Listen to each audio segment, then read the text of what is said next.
Before I formed you in the womb, I knew you. A vocation is the desire of the Heavenly Father.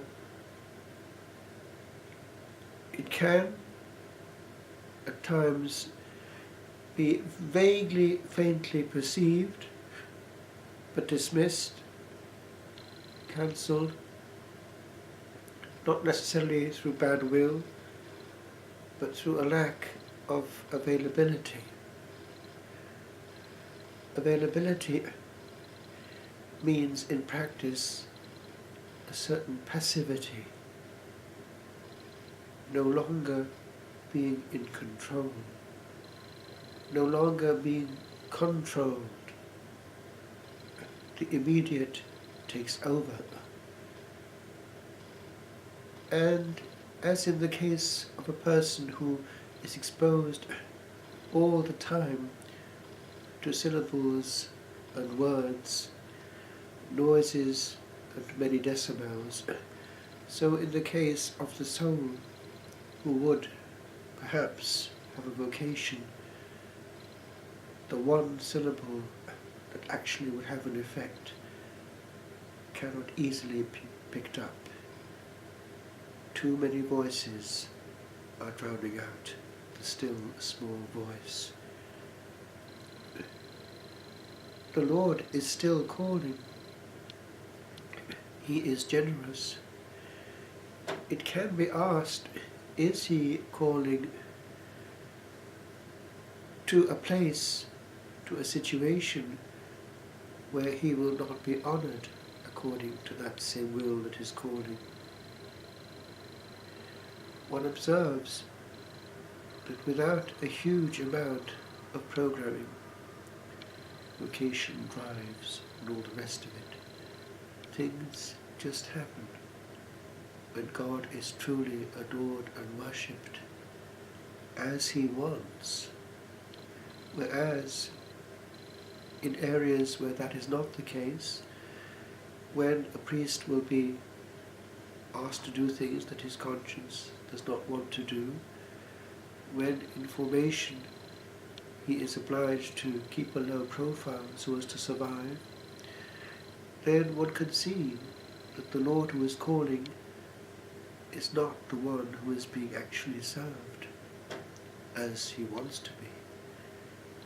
And so maybe He will not call there so much. The Lord is not short of His vocation and His will. We are. We have the crisis. We want something else, and we expect the Lord to follow. Well, actually, it's not going to work. Why? Vocations can't be manufactured, improvised. A vocation is there or not, and a vocation is divine, accompanied by also the grace to carry it out. And if we call, and the vocation is not there, the grace may not be there either, and the consequences will be disastrous. One cannot be a man of God without God. One cannot be a professional without relationship. A child once put in a prayer to God, "Dear God, is Father Cole a real friend of yours, or does he just work for you with a professional relationship?" It says it all.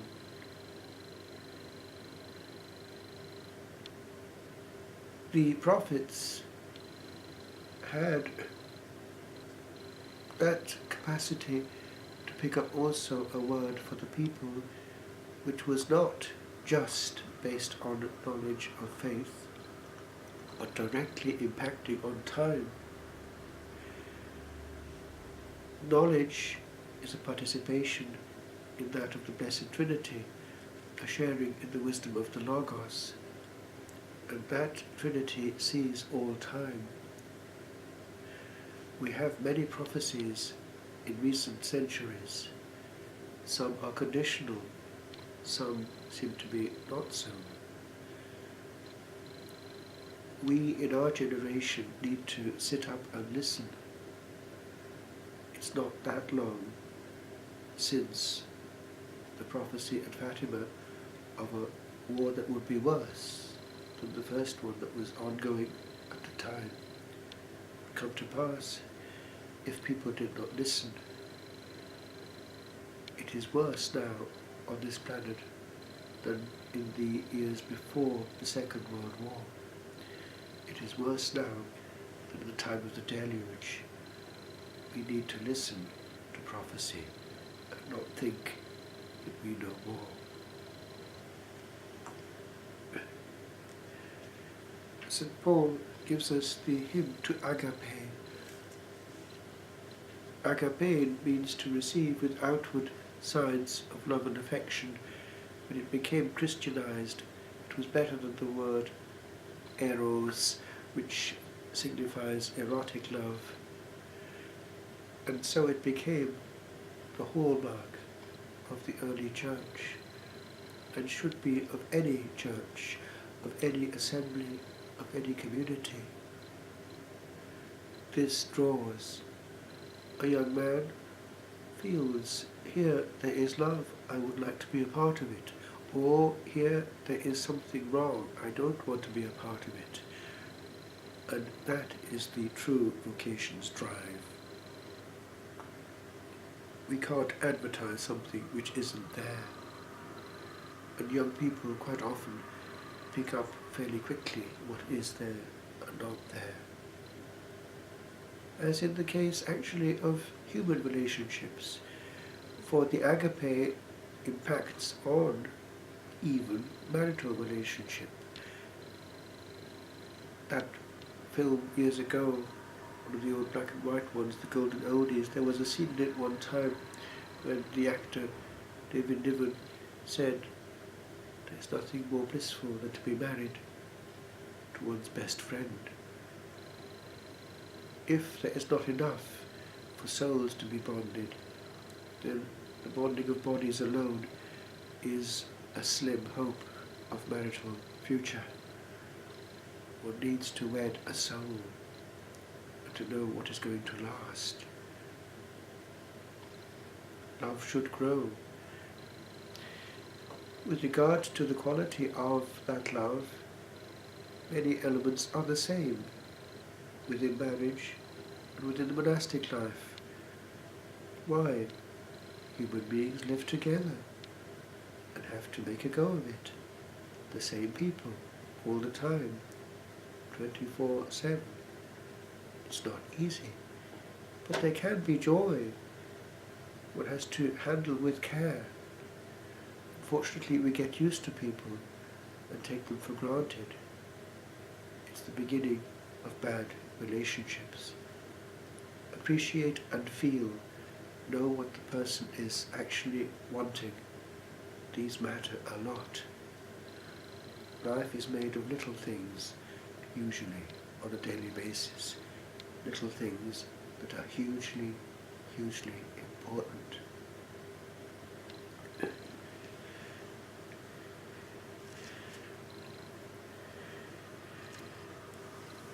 The Lord uses the structure that is there, the synagogue, as to the apostles. In the Acts of the Apostles, we see that they start where there is a structure in place, and we do the same. We might be called to give a word in a prayer group. We might be called to celebrate at an altar that we do not know, but we take what is there, and in there we give Jesus. The Lord Jesus has prepared that place in His providence for us. Let us use it well. It is ridiculous to go on programming all kinds of new inventions and not to use a structure that is there. Calmly, God meets his people there where they are assembled, and there where each one is at. One must not dismiss an assembly. It is partly divine, and the divine is at work there.